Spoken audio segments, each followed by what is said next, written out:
So good morning, everyone. My name is Sandy Shaw. I'm the MPP for Hamilton, West Ancaster, Dundas. I'm also the environment critic for the official opposition NDP. And we're here today to recognize World Water Day, and we're also here to focus on a really important issue affecting Lake Simcoe, including other lakes around Ontario. So before I begin, I want to welcome folks that have joined me here. Margaret, who's the Executive Director of Simcoe County Greenbelt Coalition.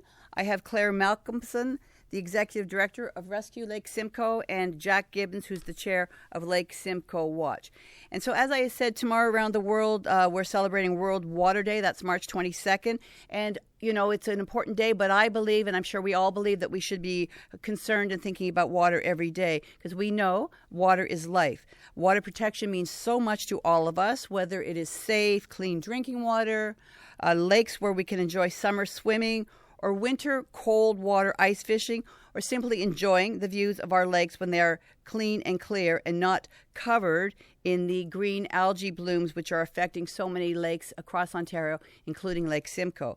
And I would like to underscore, when we're talking about World Water Day, that many First Nations communities in our province continue to have boil water advisories. My colleague Saul Mamakwa has been raising this issue since the day he arrived. There are some First Nations communities that have been on boil water advisories for almost 30 years, and that's an important thing that we need to acknowledge and address in this province. So we know that next week there will be a budget. This is an opportunity. We see this as an opportunity for action, and we need real investment in water protection. So today we stand before you, myself and our friends from Lake Simcoe, to demand that this government hold true to their repeated promises to defend the lake that we all love. The Lake Simcoe Protection Plan was developed in 2009, and we have not seen anything tangible that has improved the lake water quality. In fact, we see that it is continuing to worsen. The Lake Simcoe area has 5 Conservative MPPs and cabinet ministers. They have powerful portfolios, and we know that they could get action going in a heartbeat. The Environment Minister Kanjan is from Barrie Innisfil in that area. Attorney General Doug Downey, Minister Jill Dunlop, Minister Carol Mulrooney, and Laurie Scott are all MPPs that are in and around that area and that should be taking responsibility for the lake.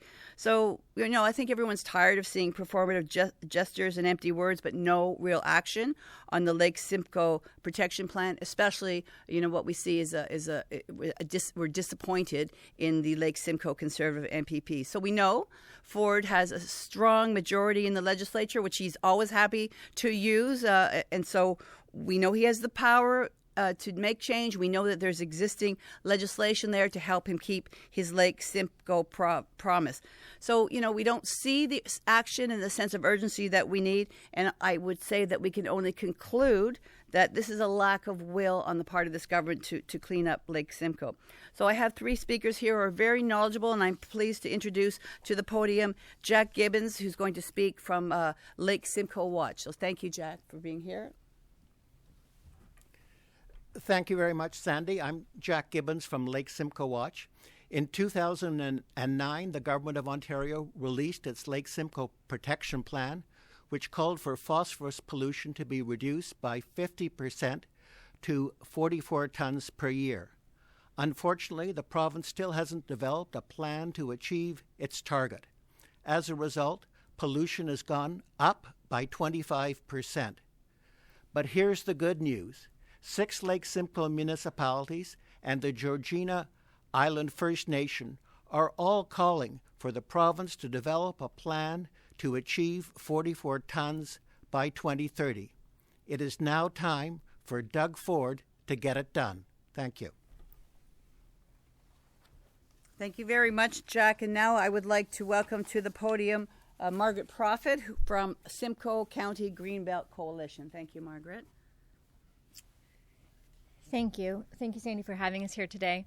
As Sandy said, I represent the Simcoe County Greenbelt Coalition, a coalition of over 45 local groups from across Simcoe County.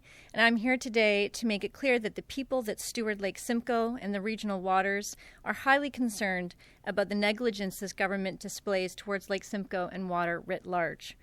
Lake Simcoe is a provincial treasure. The government has not only abandoned efforts to restore the lake, but continues to fast-track projects and gut conservation policies that could put Lake Simcoe into a pollution crisis that no amount of money could fix.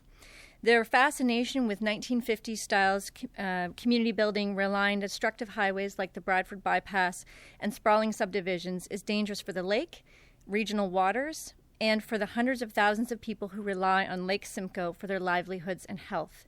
We need ideas and action plans that are rooted in current science and current context, not initiatives recycled from the last century. Thank you. Thank you very much, Margaret. And finally, we have Claire Malcolmson, who's representing Rescue Lake Simcoe Coalition to speak. Thank you very much. Thank you. I'm here on behalf of Rescue Lake Simcoe Coalition, which is a coalition of 30 groups around the Lake Simcoe watershed. I've been working on Lake Simcoe for quite a long time. I'm going to recall 2007 when then Conservative MPP Garfield Dunlop from Simcoe North introduced the Lake Simcoe Protection Act as a private member's bill. This was a time of provincial cooperation, vision, and actually getting it done. The year after that, there was unanimous all-party support for the Lake Simcoe Protection Plan. This felt like optimism. Fast forward to today, the province did the bare minimum on the review of the Lake Simcoe Protection Plan. They are now 5 years behind on releasing the results of this review. I used to chair the Lake Simcoe Coordinating Committee and sit on the Lake Simcoe Science Committee. These committees barely even meet anymore. They can't advise the government of Ontario because they don't really know what's going on. Their notes are not public.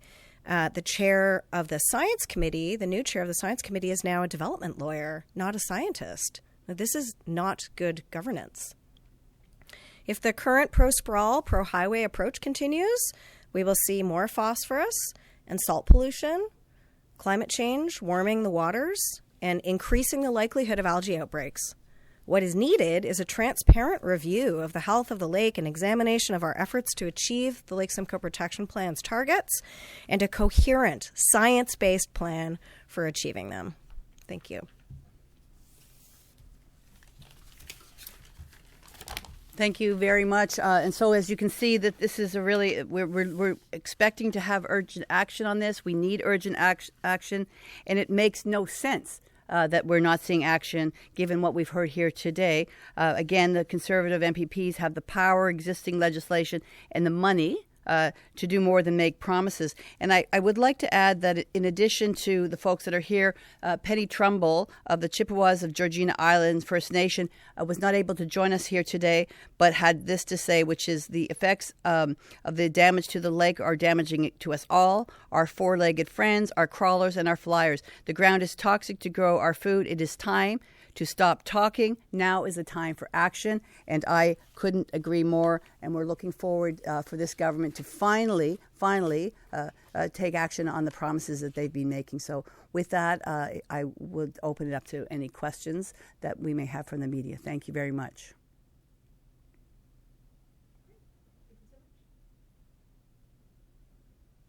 Great. Thank you very, very much.